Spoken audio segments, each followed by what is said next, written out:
I'm here with Ric Edelman. Ric, welcome to the show. Great to be with you, Ash. Thanks. It's a pleasure to have you. Ric, you are currently the largest RIA in America. Is that right? Correct, by far.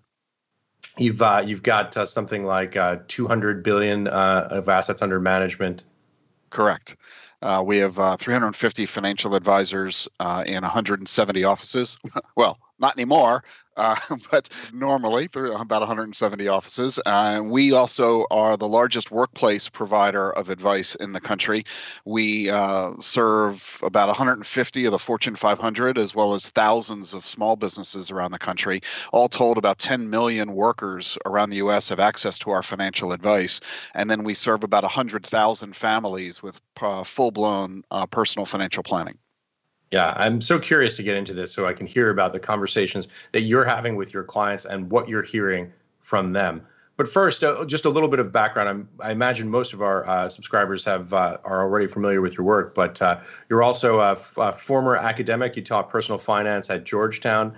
You're a New York Times bestselling author. You've written something like 10 books about personal finance. And of course, you've had a nationally syndicated radio show for 30 years. Yeah, it keeps us pretty busy. The foundation of our practice, when my wife Jane and I created it back 35 years ago, was financial education. We started our business because we got ripped off by a financial advisor. We were young, newly married, and like every newlywed, wanted to buy a house and realized we didn't know anything about it, how to go about it. And so on the referral of a friend, we went to a financial planner, a CFP, he said, and he proceeded to rip us off. He told us to lie on our mortgage application, told us to commit a felony. Never a good sign. It infuriated us to such a degree. And by the way, he charged us $1,500 for this plan. That was back in 1984. That was a lot of money back then, especially for newlyweds like us who didn't have a lot. And it just made us so angry. We said, you know what, we're going to learn how to figure this out ourselves. And then we're going to teach others what we've learned. And so financial education was the basis of our practice. And so we began our practice by doing seminars, PTA, elementary school PTA groups. We would go in and do college planning seminars for those young parents. And then word spread. I got invited onto the radio. That ended up becoming what is now, I think, the longest running national personal finance show. I'm in Talkers 100, one of the top 100 most important talk show hosts in the country. And that led to television. I've been hosting TV shows for the last 25 years. I have a new PBS television special debuting June 1. And along the way, I've written books, 10 of them, as you've said. And I think I'm the best-selling personal finance writer among financial advisors. About 1 million copies of my books are in print in a whole bunch of languages around the world.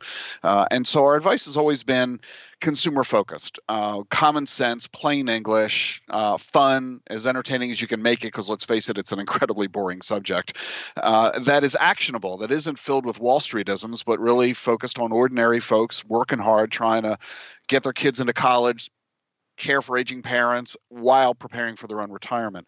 And so, yeah, we engage in all forms of media activities, every channel available, because people learn in different ways. Some people like audio, some video, some like to read, some like to go to live events. So we provide our content every which way to enable people to get the information they need that's applicable to them in the format that they like to digest it. So, Ric, precisely to that point, obviously, in terms of this information, incredibly anxious, uncertain time right now. What are you telling your clients?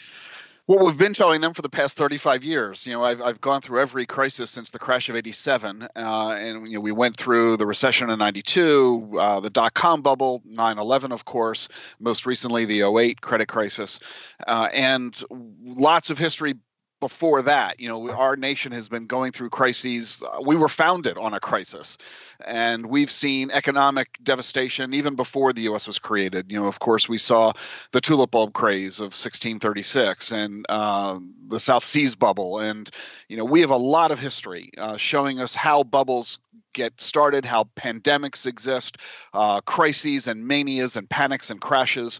And we have a lot of history collectively. We also have a massive amount of history as to government responses to those crises, and an equal amount of history regarding personal behavior, the emerging field of behavioral finance, which is a relatively new field, only about 25 years old now. And we're huge students of behavioral finance. I've written a lot about that in my books and done a lot of live events on that subject to help people understand not only what happens in a crisis and after a crisis, what you can expect to occur on a macro level from government perspectives, but also what you are likely to experience emotionally, psychologically, and how you need to use that information to help you avoid making big mistakes. So the advice we've been giving our clients is the same advice we've been giving for 35 years. And it falls, in this case, into really two major camps. Because what we're discovering is that this crisis is, on the one hand, the same as every other crisis we've ever seen. But on the other hand, it's vastly different. And it's different in one way, and we all know what that is. This is a healthcare crisis, in addition to being a financial crisis. Pretty much every other crisis we've experienced has been isolated to money. The causes have varied, sometimes wars and sometimes other things, but this one has the added layer of health. And that is what's making this so much more dicey and horrific for so many of our friends, family, and many of us personally. We've lost 11 clients so far to COVID-19. We've had several staff members and financial planners lose family members.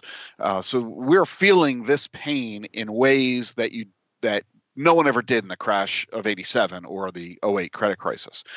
It's just, our hearts are just torn from all of this. So the advice we're giving our clients is a two-step piece of advice, and it really comes in two very different pieces. The first step says what you should do, and the second step says what you must do if you can't do the first part. Here's the first part, what you should do. You need to ignore the fact that we are experiencing massive volatility. You need to ignore the fact that we are very likely going to experience significantly more declines than we have already. We know how tumultuous this environment has been. We know how difficult it is. The 35 million jobs lost so far. Many are predicting that it will exceed 50 million before this is over. To put that into context, the worst we've ever had in this country was 1933, the depths of the Depression, at 25%. We're now facing a situation of as high as 35% in this crisis. So we're seeing the impact on American business, both big corporations and small business owners, of absence of sales, businesses shutting down, massive layoffs, people unable to pay their rent, all kinds of financial devastation, resulting in the stock market having a really difficult time, horrifically difficult, like we saw in '07, '08, when the market fell almost 60%. You need to ignore that, which seems kind of crazy. How can you ignore it? Well, if you're a long-term investor, meaning the money you've got invested, you weren't planning to use for 10 years, 20 years, for your kids' college or your own retirement. Well, by the time you get to those dates, this crisis will be long gone. Just like '08 was 12 years ago, the dot-com bubble was 20 years ago, this too will be ancient history and won't adversely impact you 10 or 20 years from now. So if you can hang in there with your long-term goals, meaning you've got enough cash reserves, you've got enough external resources to be able to allow you to pay your bills, get through the crisis financially, you can have a long-term perspective, recognizing that the lower the prices go, the more the buying opportunity becomes. It becomes a bargain. Wall Street's on sale. People who invested through '08 got fabulously wealthy because the market tripled over the past 10 years. So this is a great opportunity for securing your wealth over the long term. But there's a big but there. Not everybody has the ability to do that.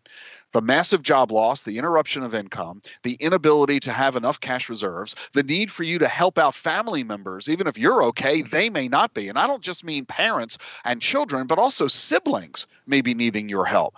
You may not have enough cash to allow you to avoid dipping into your finances. And then there's the emotional side of it. You might freak out. You might panic as things get worse. And you might not have the stomach for the volatility, the market losses, seeing your account values fall month after month like we saw over 16 months in '08. That could mean you need to sell and sell now. If you don't have the stomach for this roller coaster, get off it and get onto a merry-go-round. Roller coasters and merry-go-rounds both end up at the same place, but only one of them makes you throw up.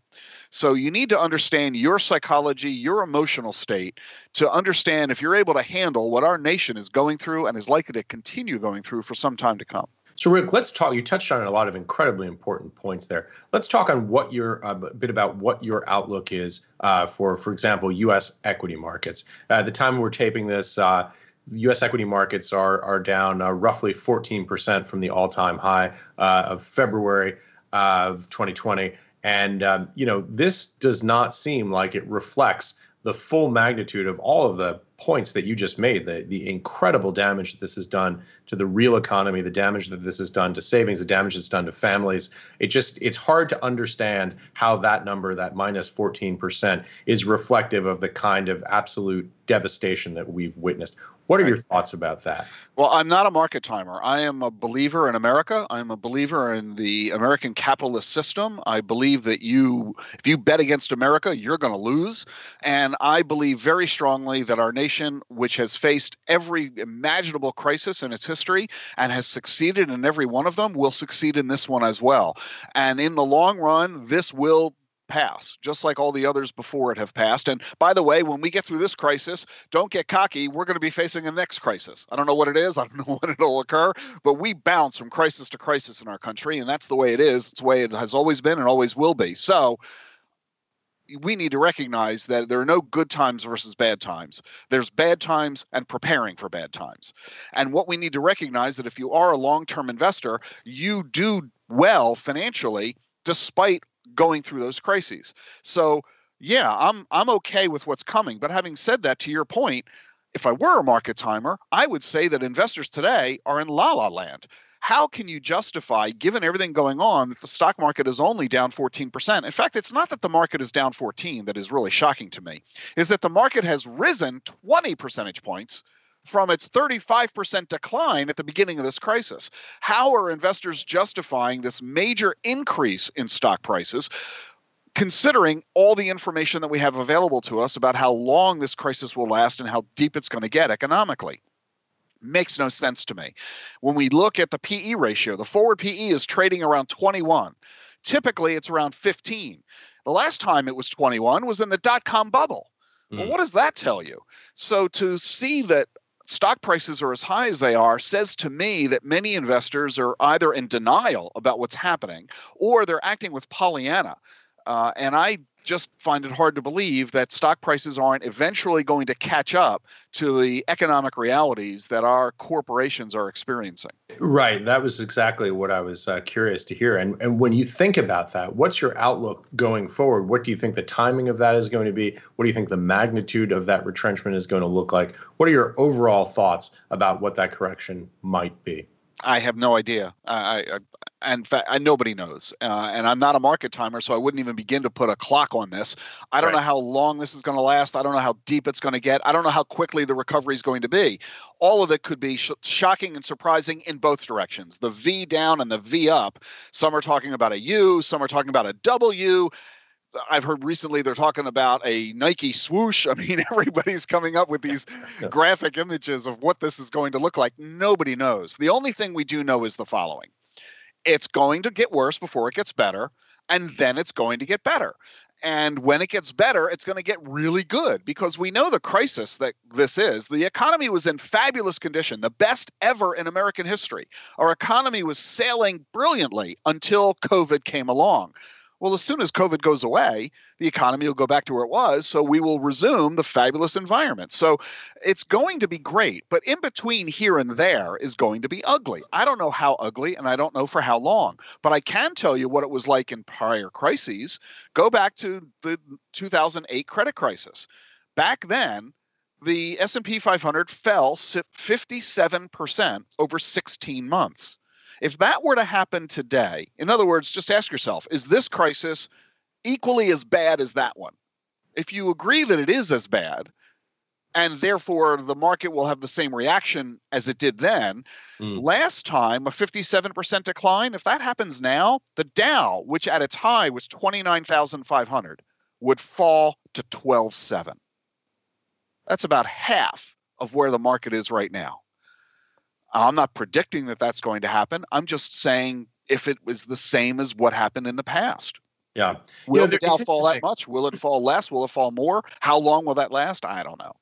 It's so interesting. You raise so many interesting points. I guess one of the questions that I have is that when you think about this, I wonder if even worse and better is too narrow a framework to even think about this within. For example, obviously that was a banking crisis. It was a different type of problem. We had problems with credit creation, but this is something that seems different. When I walk down the street here in New York City and I see stores that I shopped at, cafes that I've had coffee at, physically boarded up, I wonder, is it possible that this recovery can be extended or decelerated because of the amount of damage done to the real economy as opposed to the financial economy that we saw last time? I don't know, and I don't care. And here's why. Because you may be right, Ash. I mean, who knows? Everybody has an opinion and a conjecture. A lot of smart people are studying this data. I talk with a lot of them frequently. Everybody's brilliant, and nobody knows for sure what's going to happen. So you may well be right, but here's the point. Yep. It doesn't matter. If you are a long-term investor, I'm sure you'll agree with me, no matter how bad it gets, it'll eventually get better. We'll get through this. Now, that existing small business owner may not individually recover. Their business may close, never to reopen, but they'll be replaced by their successor. Someone who worked for them will then open the business in the same spot they used to operate in. Instead of working in the place, they'll own the place. That business owner may lose the restaurant. They'll just open another restaurant somewhere else with new loans or equity to get that going. So we will emerge from this crisis. How long will it be before that happens? What will that reemergence look like? I don't know, but I don't care as long as it happens, and it happens within my timetable, meaning I'm a long-term investor with a 10 or 20-year horizon. It'll work out just fine. The problem is, do I have that time horizon? Right. And do I have the emotional capacity to sustain the tumultuous environment between now and then? Not everybody has that long-term time horizon. You've got retirees, people who are living right now on their investment income, dependent on their asset values to be able to generate the income they need, dependent on the bonds to pay the interest necessary for them to pay their bills. They don't have the luxury of looking 10 or 20 or 30 years out. And then you've got folks who are dealing with financial issues within their families, people who are suddenly out of work and have lost their income, family members who need financial help. We had 110 million Americans enter this crisis in credit card debt. That was before the crisis even began. 2 years ago, the Federal Reserve said 40% of U.S. households didn't even have $400 that they could put together to pay an unexpected bill. And that was before all these people lost their jobs. The Fed now says 40% of all the job losses are occurring in households that were earning under 40 grand a year. These are people who were living precariously in the first place, and it didn't take much to toss them into financial jeopardy. So some folks don't have the luxury of saying, I'll wait this out. Others don't have the financial or the emotional wherewithal to be able to say that. And those are the folks who need to reevaluate their investment strategy because they might be engaging in a strategy they cannot tolerate and will therefore fail them. I'm not worried about the markets. I'm worried about you. Right. I'm one of the questions that I'm so eager to ask you, you have over 1 million clients, and I'm curious to hear what you're hearing from them. Well, as you can imagine, a lot of concern and anxiety. On the one hand, I would say our clients fall into two camps. A great many are very concerned because they're looking at their account statements, they're seeing their asset values fall, they are looking at interest rates decline to dramatically low levels like we've never seen in our lives, and that means the income they're earning on their fixed income is lower than ever before. They're fearful of inflation rates, and so there's a lot of concern. Am I going to be okay? That's the bottom line question that people are asking. Am I going to be okay? On the other hand, we have a lot of clients because we've been doing this for 35 years, and we've got clients who've been with us 10, 20, 30 years. They've been through this many times, and they are being much more cavalier in a healthy way. They're saying, I've been there, done that. I mean, I panicked in 07. I got really upset in 92. I freaked out in 2001. And it all worked out just fine. So will this. I've learned through my personal experience that if I just hang in there, I turn off the news, I stop looking at my account values, in the end, it'll be fine. And so a lot of our clients are literally taking this in stride, and good for them, they're able to do it. But some folks who have less experience, either because they haven't been our clients for as long, or they're not old enough to remember those past crises, they weren't invested back then, or they had bad investment advice from where they were before they joined us, they're a little less comfortable, less certain of themselves because they have less financial experience and less financial education. Yeah. Those are the ones we're spending most of our time with. Yeah. And what are you telling them? Everything I've just said to you, that we're evaluating very carefully their personal circumstances. How secure is their job? How likely is it that they're going to be able to keep their job? Might they experience a furlough? Might they experience a pay cut? Might they experience a complete layoff? And if that were to happen, what would that do to their personal finances, their ability to pay their bills? How much do they have in cash reserves? Let's go beyond them and look at their parents, their children, and their siblings, because nobody is turning family away in this environment. And if your family needs help and you've got money, you're going to help them. So to what degree can you help, and what impact might that have on your financial stability and security? And with all of that taken into consideration, now we can evaluate the investment strategy to see and confirm if the advice we gave you pre-COVID remains valid now during COVID. And for some clients, we're changing the advice, quite frankly, and we're setting their portfolios far more conservative than before. Other clients, we're leaving them exactly as is. And for some, actually getting more aggressive as they recognize that they're plenty flush with cash, they're in great financial shape, and they regard this as a buying opportunity. And their attitude is, damn the torpedoes, full speed ahead. So it is always down to the individual client and their individual circumstances and attitudes as well. Yeah, especially if they have longer time horizons, right? They have the opportunity to get more aggressive. Only if you have a set of circumstances that will get you through that. We're also devoting an equal amount of energy and attention to non-investment items. I mean, sure, people tend to turn to us and all their financial advisors for investment advice. That's what you typically think of when you think of a financial advisor. But we do so much more than just investments for our clients. We're giving our clients a very extensive examination over their mortgage, their insurance, their automobiles. We're looking at their college for their high school students and their students who are returning to college. Should they be doing that if the college is going to be online in the fall? Well, we're looking at their estate plan to make sure that their wills and trusts are up to date, that they have current powers of attorney and medical directives, and that their beneficiary designations are correct. In other words, we can't control what happens in the stock market, but we certainly can control the investment behaviors you engage in and the personal finance strategies you operate to help you minimize the damage and take advantage of opportunities that exist, like refinancing at today's low interest rates, getting rid of auto insurance for a car that's sitting in the garage you're not driving during the COVID when everybody's sheltering in place. Why are you paying for auto insurance on a car you're not driving? So there are unique ways that we can help our clients save money and make money that we never would have thought of just 3 months ago. So now that we've covered a bit about what the crisis is like and individual responses, when you look out at the response from the federal government, from the Fed, from congressional fiscal stimulus, what are your thoughts there? The government's not doing nearly enough and not acting nearly fast enough. They've already come up with $3 trillion. There is a bill in Congress for another $3 trillion that the Republicans hate. And if they're not going to have a choice. They're going to have to provide much more stimulus. My calculations are between 6 and 8 trillion will ultimately be needed. But I've been talking with some analysts in New York who say that the figure is closer to 10 to 15 trillion. I don't know where the numbers are going to lay out, but the 3 trillion so far, clearly not enough. And it's obvious why. I mean, the government sent to everybody $1,200 plus $500 per child under 17. Well, the average U.S. income in this country is $44,000. Net of tax, about $3,000 a month. A one-time check at $1,200, what is that supposed to accomplish? For a crisis that's lasting at least through the rest of this year and probably throughout 2021.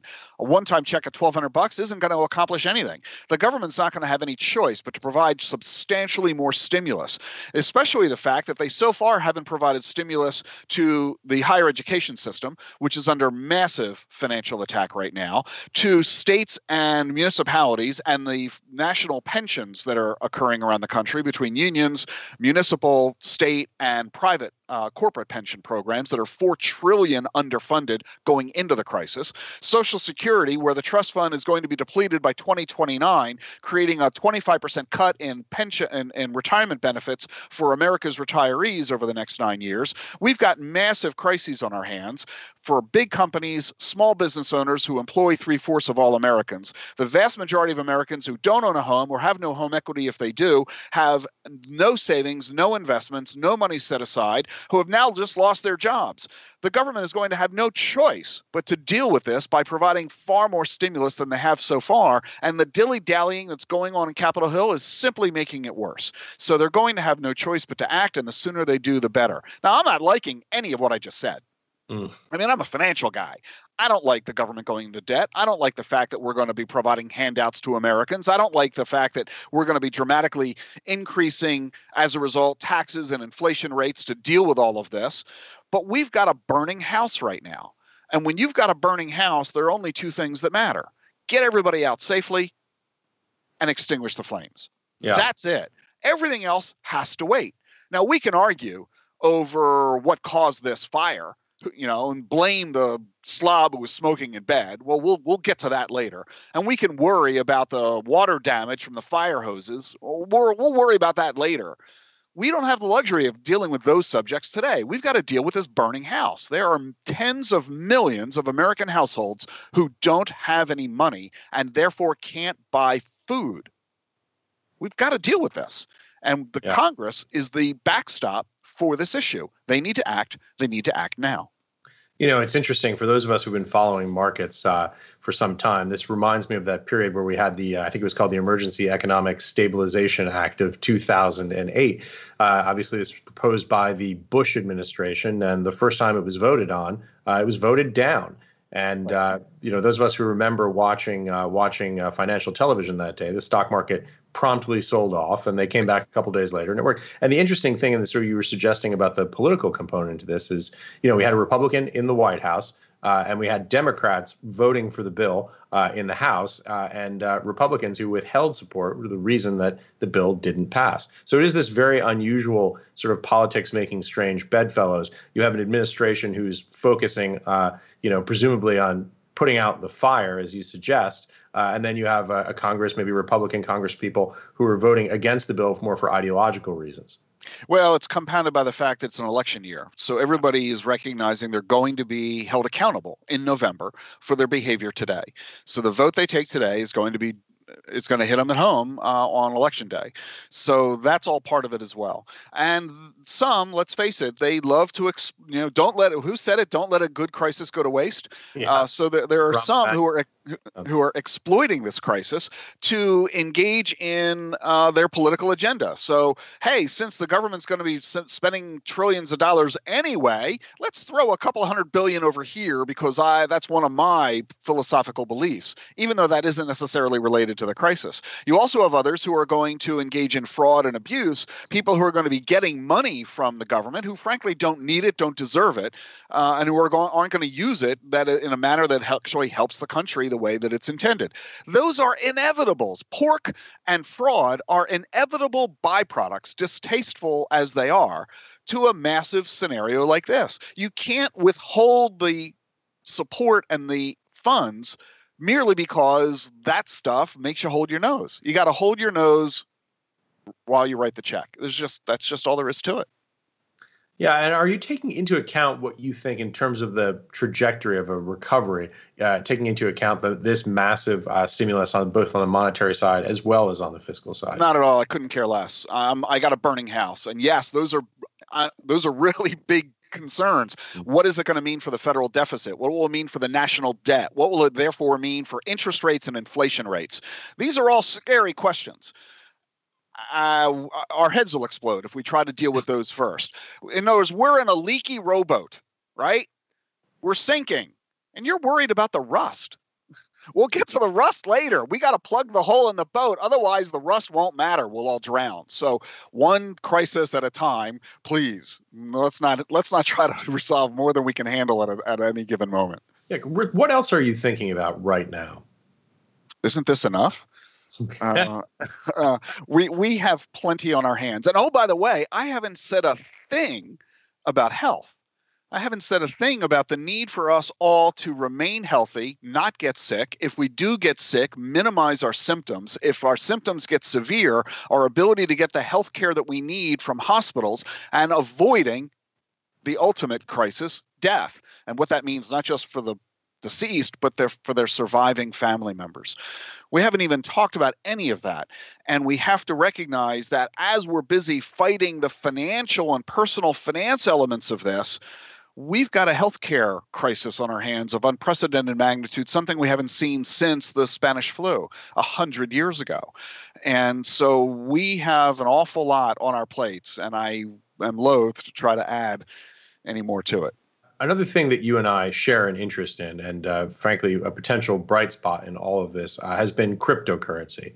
What are your thoughts right now about Bitcoin and how that plays into the current crisis?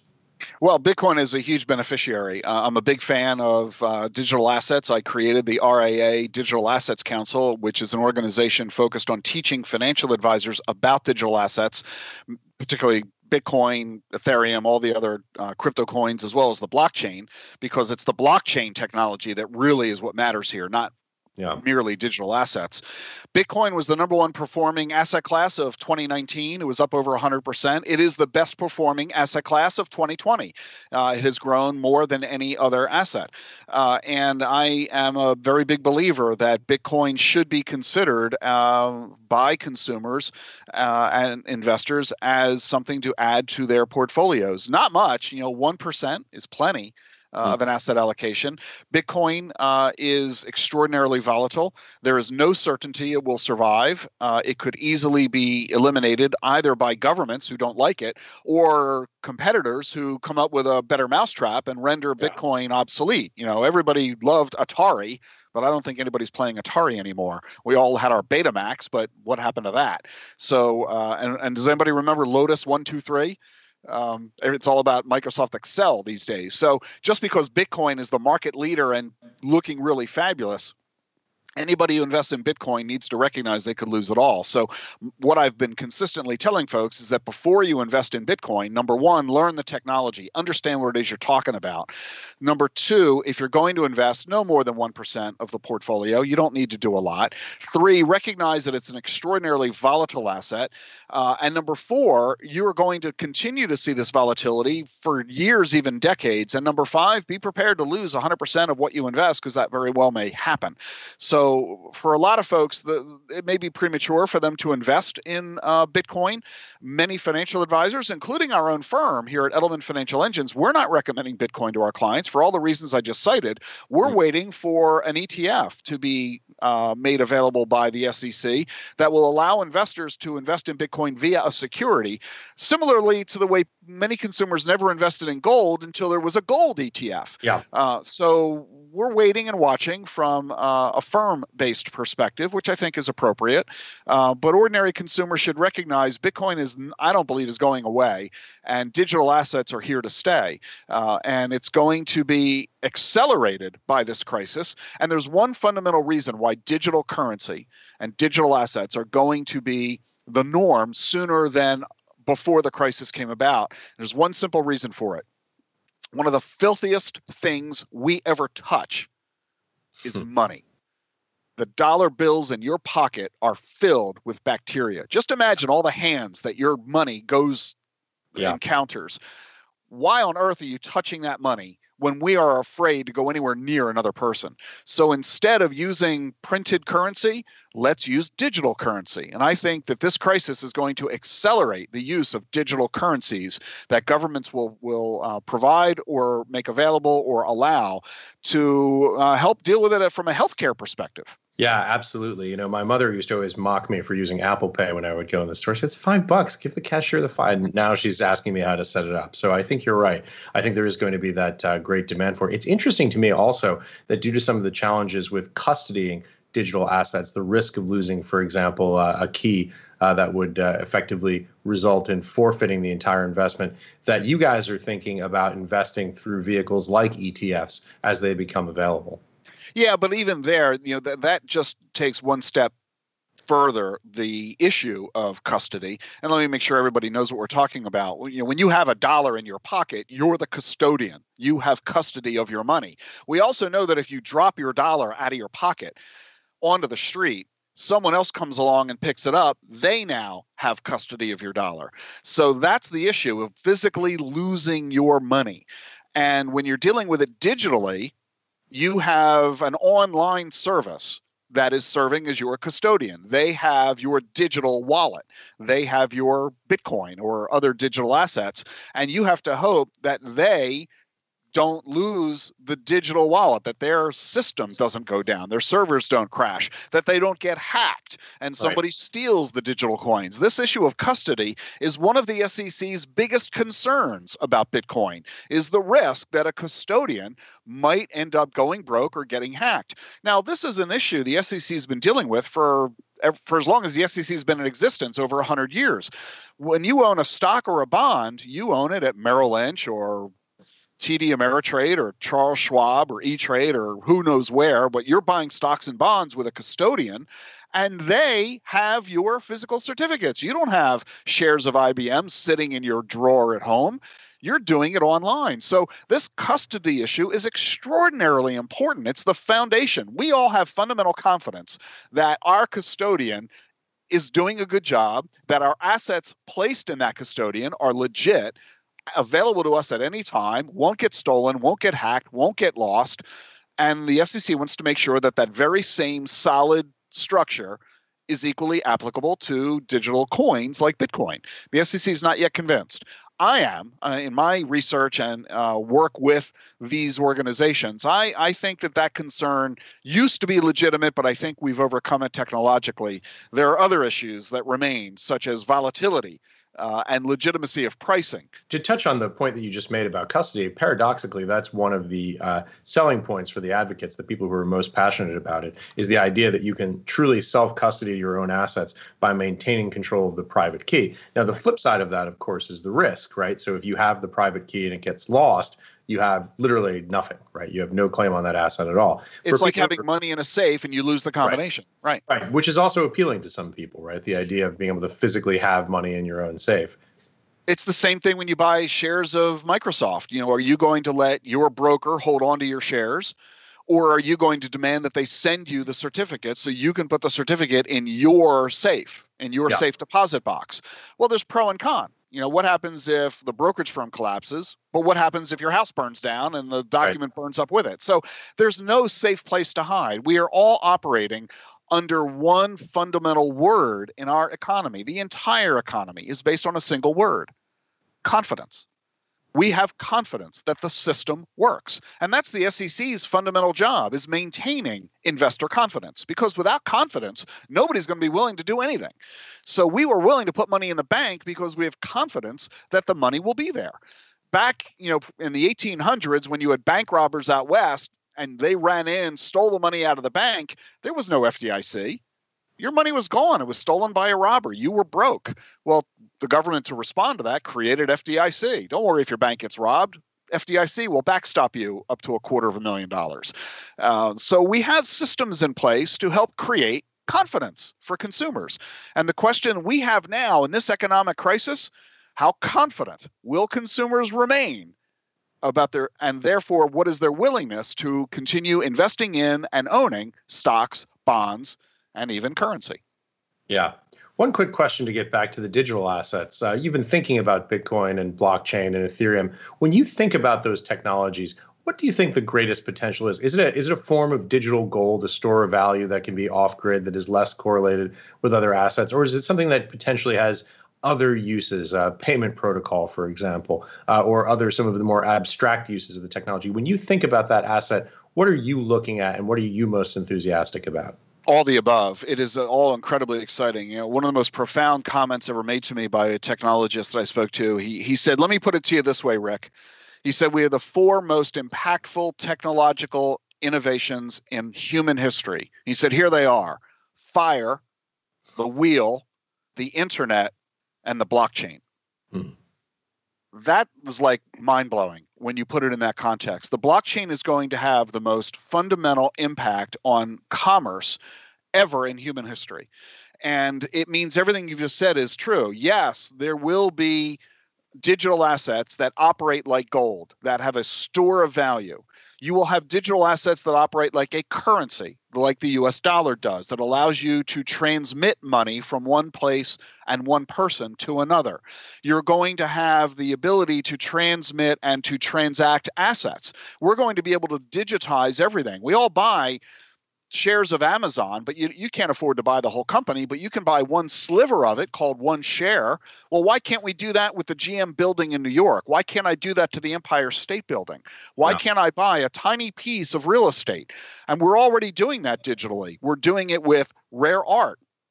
We're doing it with rare cars, with rare wines. We're doing it with stamps and coins. We can digitize everything. We have professional athletes that have digitized their incomes and their contracts. You can actually invest in your favorite recording artist or athlete and enjoy equity ownership of their career. We can digitize everything. It is all getting extraordinarily exciting, new and different opportunities that never before existed. Yeah, and we can do it cheaper, faster, and easier than we ever could before. I mean, and safer with greater transparency and greater safety as well. Rick, we've covered a lot of ground here today, a lot of interesting conversation. What are your final thoughts as you look back? I guess my final message is really aimed at financial advisors rather than their clients and investors directly. Financial advisors pride themselves on being really good at what they do. And knowing thousands of them, most advisors are really good at what they do. We need to be cautious as advisors not to engage in a financial behavioral finance mistake of our own called anchoring, meaning I've given my client such advice for such a period of time. I need to be willing to acknowledge that perhaps the advice I gave my client is no longer valid in a COVID world. And before my client can reevaluate their circumstances, I have to be willing to reevaluate the advice I gave my client. I cannot continue to give my client the advice I gave them in the past merely because it's the advice I gave them in the past. And even though I might need to say to my client something new and different, I need to be willing to say something new and different if that is what is in my client's best interests. So we need to ditch ourselves of the ball and chain that is anchoring many of us and acknowledge that this situation is unprecedented and requires, for some clients, an unprecedented change of advice. So, Rick, if you have a few more minutes to join us, I'd like to ask you a series of questions that we call the intersection, which is where we ask some more personal questions, just get a broader sense of your view of the world. Happy to. Great. So, first question, is there one person, living or dead, that you'd like to interview more than anyone else? Oh, without question, that's Moses.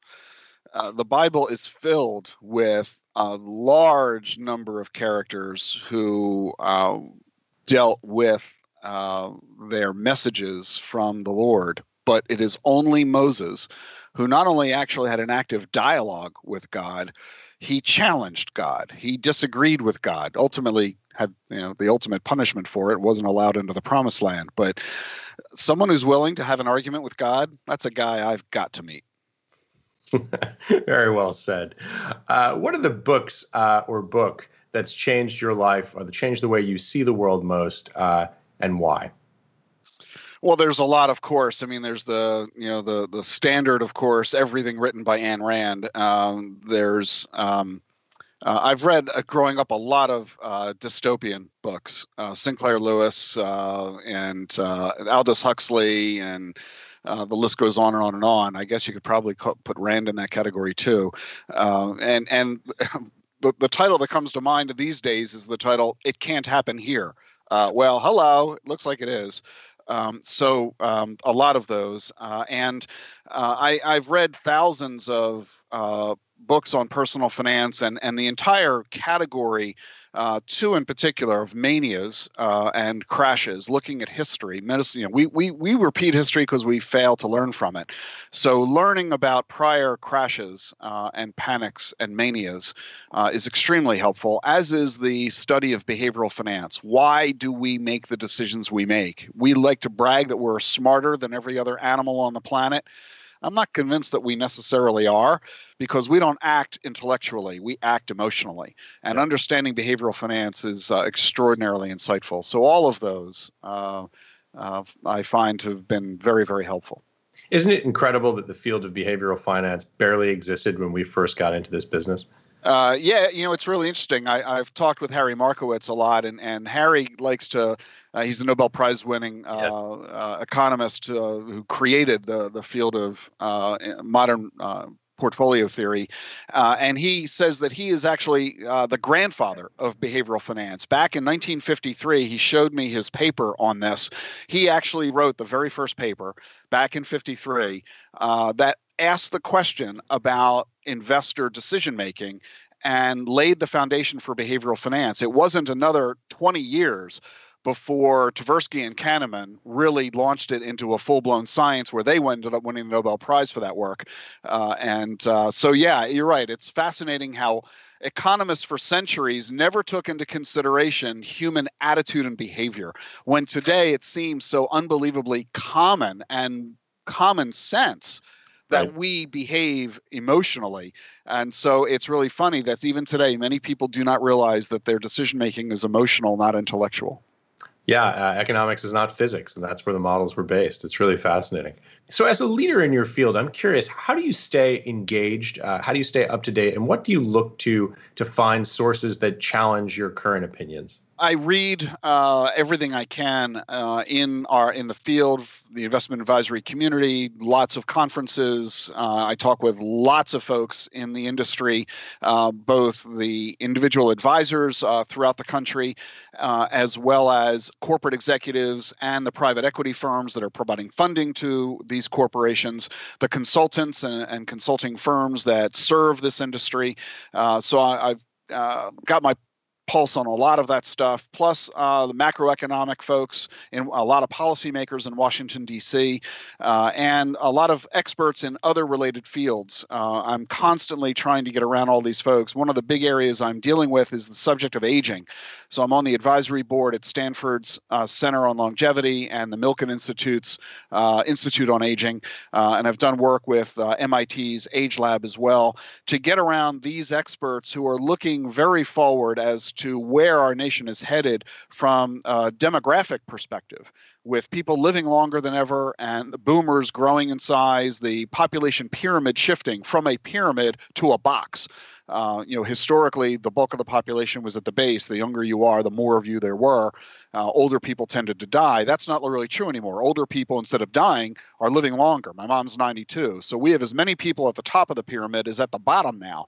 Huge public policy implications of that regarding everything from pensions and Social Security to housing and products and services, everything affecting Hollywood and entertainment. It goes on and on and on. So I spent a lot of time dealing with a lot of this. And fortunately, my perch at Edelman Financial Engines allows me to do that. I'm not involved in the day-to-day activities of the business anymore. We have a fabulous CEO and Larry Raffone and a great executive team.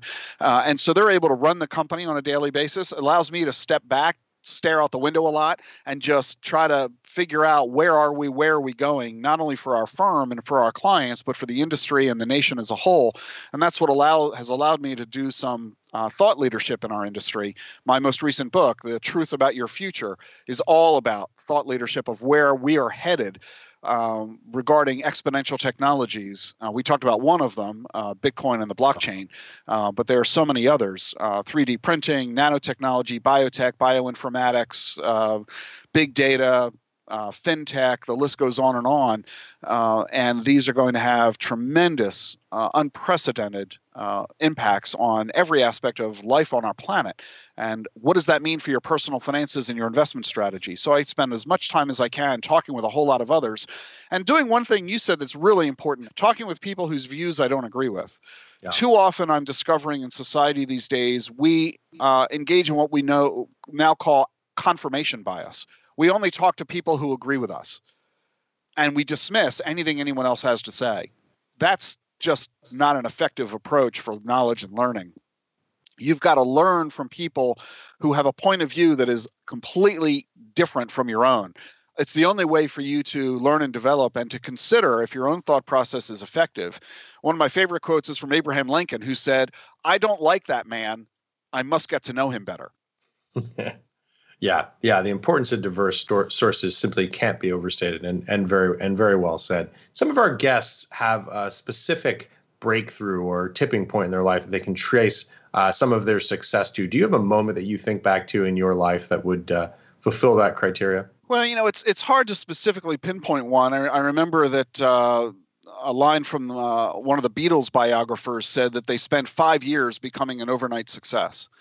Right. And it was very similar for Gene and me. We, just had our heads down, focused on our business, trying to grow, trying to serve clients, trying to find clients. And suddenly one day, due to the hard work we were engaged in, I was invited onto the radio. And that initial radio interview led a couple of years later to being offered to host my own show. Yeah. So I guess it would be that.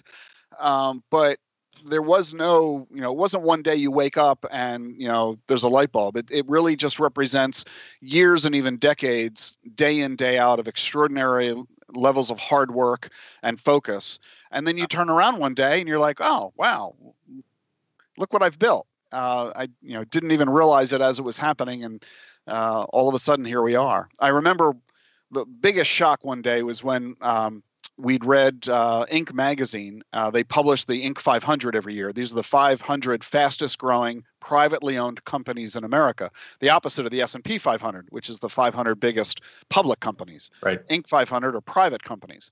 And they ranked us number 69 on the Inc. 500. And we had no idea that what we were doing was that we were growing so fast, and that we were growing to the point where we were among the fastest growing companies in America. It was shocking. That was absolutely shocking for us to see that. And that's when I realized we're doing something here that is special, that is different. Finally, what view do you hold that would be most controversial among your peers in the business? Well, I think these days, I'm well known within the advisory community that there isn't too much that I could say that would shock many folks, but I think I'm best known for the fact that I don't particularly like the financial services industry. I don't like Wall Street. We all love to hate banks and insurance companies, credit card companies, and brokerage firms. The reputation that our industry has is extraordinarily bad, and rightfully so. We are consistently ranked among the least trusted industries in America, only slightly ahead of car mechanics and Congress. And unfortunately, it's a well-deserved reputation. Our industry is well known for its abusive sales practices, on deceptive and misleading sales pitches, on fees and expenses that are either not disclosed, not prominently disclosed, or assessed in a subversive, inappropriate way that serves the company that is selling that product or service and not the consumer who's the purchaser of that service. And that is the basis on which Gene and I built our business as an oasis to help consumers escape that environment rather than be subjected to it. I remember talking with a really good friend of mine who had amassed a huge amount of frequent flyer miles on an airline. He lives in a small community that only has a small airport, and only one airline flies regularly from it. So that's the airline he uses all the time. And I said, you must love that airline. You use it all the time. And he said, I'm not their customer. I'm their hostage. He recognized that he didn't have a choice but to do business with them. And likewise, Americans have no choice but to do business with the financial services industry. We have to use banks and credit cards, and we have to buy insurance, and we need to buy stocks and bonds and mutual funds from brokerage firms where they're available. That doesn't mean we like these organizations. It doesn't mean we trust them, and it doesn't mean that we want to use them. We don't have a choice. Too many Americans are hostage to the financial services industry. And my goal, my mission has been to provide an opportunity for consumers to find a way that they can actually enjoy the organization that they're working with in the financial field, as opposed to finding themselves forced into doing so. And my challenge to our industry is to alter their sales practices, their corporate policies, and their behaviors so that they too can be the kind of an organization that consumers would choose to flock to. We should be more like Amazon, Disney, Starbucks, and Ritz-Carlton, and much less like those that we are seeing in headlines all today because of the latest government investigation and scandal. Ric, thank you so much for joining us. If you're ready to go beyond the interview, make sure you visit realvision.com, where you can try Real Vision Plus for 30 days for just $1. We'll see you next time right here on Real Vision.